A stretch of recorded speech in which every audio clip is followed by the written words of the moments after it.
Você precisa passar para a nova geração essa história. Você precisa passar para aqueles que estão chegando agora, tanto aqueles que estão crescendo na igreja, quanto novos convertidos, novos membros, que essa igreja tem uma história, que essa igreja tem um fundamento, que essa igreja não é obra do acaso, que essa igreja nasceu do coração de Deus, quando Deus disse para o pastor Daniel: Daniel, tu serás juiz de Diogo.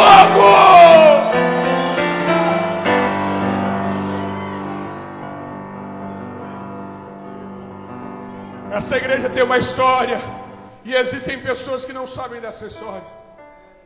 Essa igreja tem uma história, e existem pessoas que não sabem dessa história. Eu disse que eu faço parte a 1/4 dessa história, 8 anos desses 32 anos.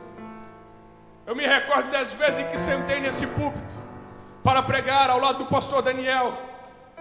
Quem conheceu ele sabe como ele fazia. Dava aquele cutucão e falava: você que vai pregar? Eu falei: pastor, sou eu. Então prega o seguinte: o Espírito do Senhor está sobre mim, pelo que me ungiu a pregar e a levar as boas novas aos cativos e oprimidos. 32 anos e a pregação não mudou. 32 anos e a pregação continua a mesma. O Evangelho continua o mesmo.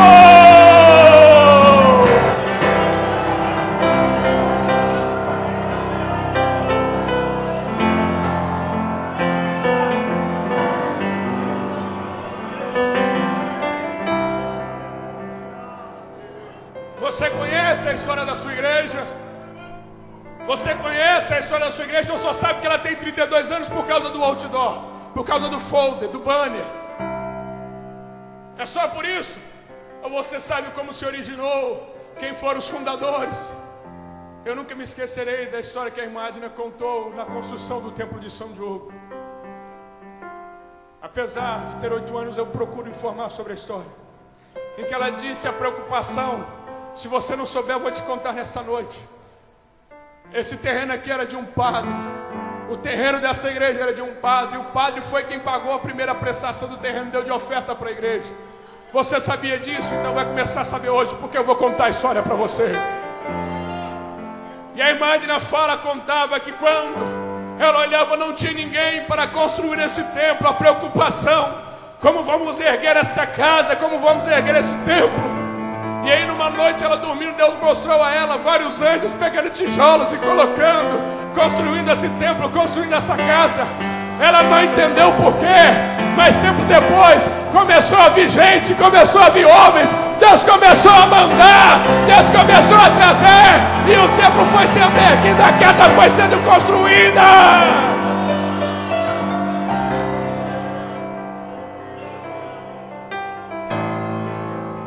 É arriscado ter pessoas que participaram dessa construção. Você precisa contar para a nova geração: olha, aquele templo lá tem uma gota do meu suor. Eu carreguei uma lata de concreto para bater aquela laje. Eu carreguei uma lata de massa. Eu fui ajudante de pedreiro. Eu faço parte dessa história. Eu faço parte dessa história.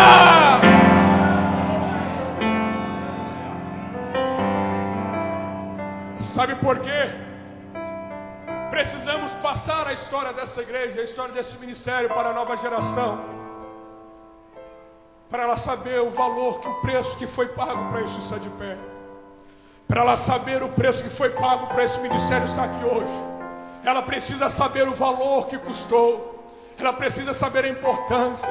Já dizia um grande pregador: só tem futuro quem tem memória. Só tem futuro quem tem memória. Se você quer ter uma geração de futuro, faça ela ter memória, faça ela conhecer a história, faça ela saber que isso aqui não nasceu do acaso, faça ela saber que Deus levantou este ministério e que por ele o Brasil será conhecido, por ele, por ele, por ele.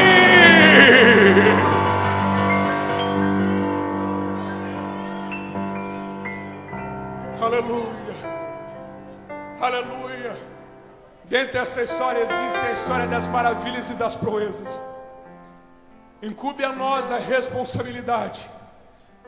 Incube a nós a responsabilidade de mostrar essa história. Porque essa história ela não é só feita de construção. Essa história não é só feita de um templo de 4 paredes, não.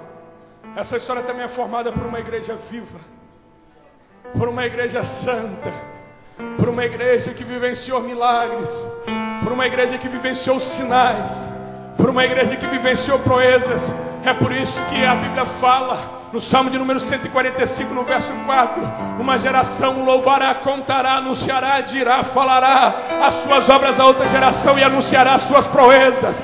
Existem histórias de milagres aqui, existem histórias de milagres aqui, existem histórias de proezas neste lugar, existem histórias do sobrenatural neste lugar.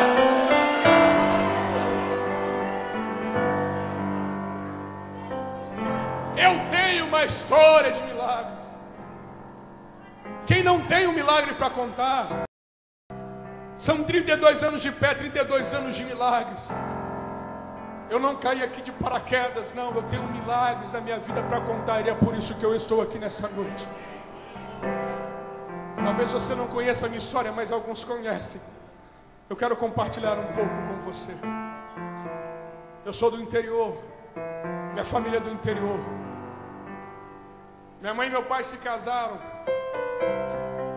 Minha mãe descobriu que não podia ter filhos. Não podia.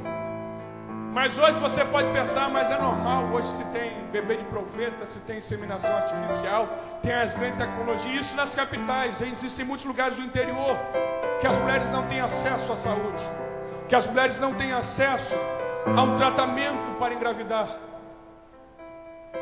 Minha mãe morava no interior e não tinha esse acesso. Lá na década de 70, em alguma bolinha, eu nem sonhava em nascer. Mas quando Deus tem um milagre para fazer, palavra do homem não vinga, mas a palavra de Deus sim, essa tem autoridade para mudar. Minha mãe não podia ter filhos, estava decretado, não podia. Jesus abriu a madre, vê logo 4. Eu sou a rapa do tacho, sou mais novo, caçula. E para a honra e glória do nome do Senhor, estão todos aqui hoje para bendizer ao nome do Senhor Jesus neste lugar. Milagres.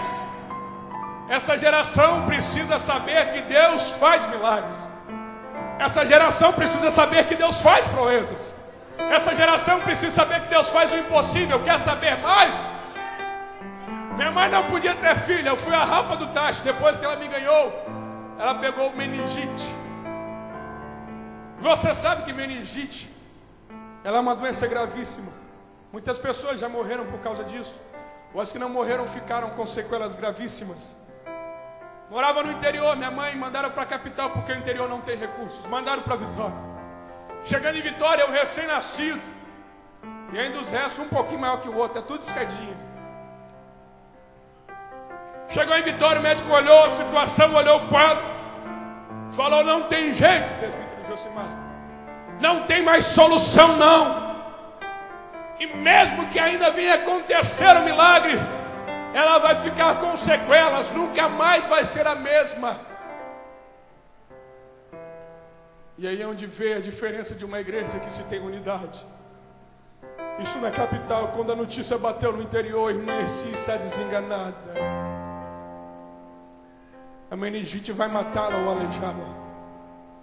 Chegou a notícia no ouvido dos irmãos da igreja, mas a unidade falava mais alto, que todos foram para a igreja e foram orar.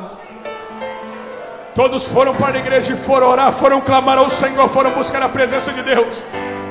Orando: Senhor, salve a irmã Essi, porque ela está com uma criança pequena para cuidar.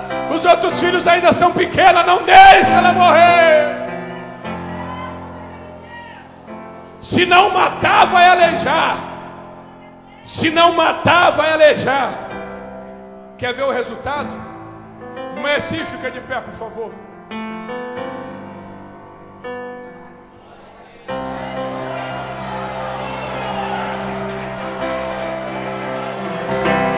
Você pode glorificar o nome de Deus que faz milagres. Você pode enaltecer o nome de Deus que faz milagres.